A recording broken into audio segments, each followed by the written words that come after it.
Hello student. आज class 9 के topic जो हम लोग न्यूक्लियस स्ट्रक्चर ऑफ न्यूक्लियस पर डिस्कशन हो रहा था, इसका लास्ट वीडियो है। इसमें हम प्रीवियस वीडियो में जो पढ़ रहे थे उसको कंटिन्यू करते हुए पढ़ते हैं। आज टॉपिक हमारा क्रोमोसोम के बारे में है। पिछले बार हमने बताया था क्रोमोसोम जब सेल डिवीजन हुआ तो एक रॉड लाइक स्ट्रक्चरल बॉडी इसमें दिखाई देता है ना। तो ये रॉड लाइक स्ट्रक्चरल बॉडी जो है स्ट्रक्चर ऑफ क्रोमोसोम है। इसमें देख रहे हो रॉड के जैसा संरचना है। इसको हम लोग क्रोमोसोमल आर्म बोलते हैं एंड इसको बोलते हैं सेंट्रोमर। ठीक है, तो क्रोमोसोम जो है are most significant components of the cell the become visible during the division activity as long threads initially and become short and thick gradually। बोलता है क्या है, क्रोमोसोम जो है क्रोमोसोम यहाँ पे बोलता है chromosome are most significant components of the cell. Cell का सबसे ही महत्वपूर्ण कंपोनेंट्स है क्रोमोसोम। दे बिकम्स, यहाँ पे आपको द के जगह पर दे है, they become visible during the cell division activity. जब सेल डिवीजन एक्टिविटी के समय ये क्या हुआ, दिखा। हमने बोला था कि ये सेल डिवीजन की एक्टिविटी के समय ये दिखा कैसा, रॉड लाइक स्ट्रक्चर। तो शुरुआत में ये लंबा थ्रेड्स इनिशियली, शुरू में एक लंबे धागे के समान दिखाई दिया, लंबे थ्रेड्स की तरह दिखाई दिए, but become short and thick gradually. फिर लेकिन धीरे धीरे वो क्या हुआ, छोटा होने लगा और पतला मोटा होने लगा। समझ रहे बात को? धीरे धीरे धागे के समान दिखाई दे रहा था, पतला दिखाई दे रहा था, बट अब धीरे धीरे क्या हो गया, शॉर्ट हो गया साइज में एंड मोटा होने लगा। तो इस तरह से अब बोलता है the size, shape and number of chromosome is variable different organism. तो अलग अलग ऑर्गेनिज्म में इसके शेप, साइज एंड नंबर जो होते हैं वेरिएबल होते हैं, एक जैसे नहीं होते हैं। इस जैसे जैसे ऑर्गेनिज्म का डिफरेंट ऑर्गेनिज्म होगा तो इसके भी shape and size and number जो होता है क्रोमोसोम के अलग अलग होते हैं, बदल जाते हैं। कहता है the chromosome number is constant for a particular species. कुछ खास स्पीसीज में इसके नंबर जो होते हैं क्रोमोसोम के वो कांस्टेंट होते भी हैं। ठीक है, कुछ खास में होते बट सभी में नहीं होते। ठीक है, chemically chromosome are rich in nucleic acid and protein. देखो क्रोमोसोम जो होता है न्यूक्लिक एसिड एंड प्रोटीन का धनी होता है, बहुत अधिक मात्रा में, प्रचुर मात्रा में इसमें क्या होता है, न्यूक्लिक एसिड एंड प्रोटीन होता है। जैसा कि हम जानते हैं कि nucleic acid is the mixture of RNA and DNA. RNA and DNA, RNA और डीएनए का मिक्सचर जो होता है, मिश्रण जो होता है, वो क्या करता है, न्यूक्लिक एसिड होता है। अब आती है genes. Genes are present on the chromosome. Genes कहाँ पाए जाते हैं, तो क्रोमोसोम में पाए जाते हैं। ठीक है, and are functional unit of the chromosome. और ये क्रोमोसोम में पाए जाते हैं और क्रोमोसोम की कैसा यूनिट है, फंक्शनल यूनिट है।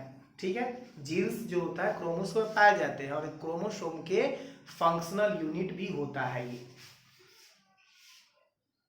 सेकेंड देखते हैं कि genes are arranged in a linear order of chromosome. देखो क्रोमोसोम में लीनियर ऑर्डर में, जैसे अल्फाबेट में कैसे ए के बाद बी, बी के बाद सी, सी के बाद डी, ऐसे होते हैं, एक ऑर्डर में अरेंज्ड होते हैं। तो उसी तरह से ये क्या होते हैं, जीन्स भी होते हैं लीनियर ऑर्डर में क्रोमोसोम के अंदर अरेंज्ड होते हैं। ठीक है, क्रोमोसोम देखो जैसे कैसे इसके बाद इसके बाद इसे लिंक में जुड़ते जा रहा है। ठीक तो उसी तरह से जीन्स भी अरेंज्ड होते हैं लीनियर ऑर्डर में क्रोमोसोम के अंदर। ठीक है, genes are responsible for cell function. कोई भी सेल के फंक्शन सही से करने के लिए उसके लिए जीन्स जो रिस्पॉन्सिबल होता है, उसके लिए जीन्स क्या होता है, उत्तरदायी होता है। जीन्स जैसे जैसे फंक्शन करेंगे वैसे वैसे ही उसके सेल भी फंक्शन करेंगे। ठीक है, तो फंक्शन ऑफ न्यूक्लियस, अब देखो न्यूक्लियस का फंक्शन क्या है, ये लास्ट टॉपिक हम लोग का इसका है। न्यूक्लियस के फंक्शन में कहता है कि nucleus control metabolic activities taking place in the cell. ये क्या करता है, मेटाबॉलिक एक्टिविटीज को कंट्रोल करने का काम करता है। जैसे कहता है आदमी कि आप टाइम से आप खाना नहीं खाओगे, समय से आराम नहीं करोगे, मतलब शरीर बॉडी को सिस्टमैटिक वे से आप वर्क नहीं करवाते हो, फंक्शन नहीं करवाते हो, तो बॉडी का मेटाबॉलिक रिएक्शन जो होता है बिगड़ जाता है। ठीक है, तो वही मेटाबॉलिक एक्टिविटीज को कंट्रोल करने का काम करता है सेल के अंदर कौन, न्यूक्लियस। तो cellular metabolic activities are controlled by enzymes. और सेल के अंदर जो मेटाबॉलिक एक्टिविटीज होते हैं, सेल के अंदर जो मेटाबॉलिक एक्टिविटीज होते हैं वो कंट्रोल होते किसके द्वारा, एंजाइम के द्वारा कंट्रोल किए जाते हैं। और synthesis and regulation of the activity of the enzymes are controlled by nucleus। और एंजाइम जो सिंथेसिस करते हैं और रेगुलेशन करते हैं एक्टिविटी का, उसको कौन कंट्रोल करता है, तो वो उसको कंट्रोल न्यूक्लियस करता है।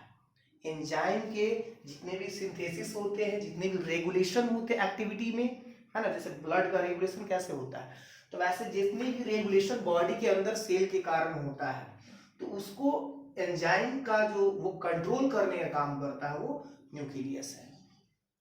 Second most important function of nucleus we will discuss here. Nucleus is the chief controlling centre of the cell. Cell का सबसे ही महत्वपूर्ण मेन कंट्रोलिंग सेंटर किसको माना गया है, न्यूक्लियस को। न्यूक्लियस ही ऐसा कंट्रोलिंग सेंटर है, मेन सेंटर है, जहां पे बॉडी के हर एक फंक्शन को, वो बॉडी के अंदर में जितने भी सेल है उस सेल के फंक्शन को कंट्रोल करने का काम करता है। It contains chromosome which carry the genes. और सेल न्यूक्लियस में क्या होता है, क्रोमोसोम पाया जाता है। और क्रोमोसोम में क्या पाया जाता है, क्या कैरी करता है, जीन्स को, जैसे कि हमने देखा था। और the genes are responsible for transmission of hereditary characters from one generation to another generation। देखो क्रोमोसोम में कौन पाया जाता है, जीन्स। और जीन्स क्या करता है, रिस्पॉन्सिबल होता है किसके लिए, तो transmission of hereditary character from one generation to another generation. एक जनरेशन से दूसरे जनरेशन में हेरिडिटरी कैरेक्टर को ट्रांसमिट करने का काम कौन करता है, तो वो करता है जीन्स। बात समझ रहे हैं। तो जैसे एक हमने पिछली वीडियो में बताया था, जीन्स जो होते हैं वो डीएनए जैसे हो गया वो सब। तो जीन्स जो होते हैं, आपके फादर का जीन्स जो होते हैं, फादर के कैरेक्टर जो होते हैं, वो जीन्स के थ्रू उसके सन और डॉटर के कैरेक्टर में चले जाते हैं। जो फादर के कैरेक्टरिस्टिक होते हैं उसके अदर आने वाले जनरेशन जो होते हैं, पेरेंट्स के कैरेक्टरिस्टिक्स जो होते हैं, आने वाले जनरेशन जो होता है उसके डॉटर और सन में चले जाते हैं। तो ये होता है हेरिडिटरी कैरेक्टर या इंफॉर्मेशन। एक जनरेशन से दूसरे जनरेशन में जाने का रीजन कौन बनता है, तो वो बनता है जीन्स। ओके, तो ये लास्ट टॉपिक था हम लोगों का किसका, न्यूक्लियस। स्ट्रक्चर ऑफ न्यूक्लियस में जितने भी टाइप्स थे, जितने भी टॉपिक्स थे, सारे हमने डिस्कस किया। आप इसको अच्छे से बार बार एकदम दोनों तीनों वीडियो को देखोगे तब आपको क्लियरिफिकेशन होगा, समझ में अच्छे से आएगा। ठीक है, थैंक यू।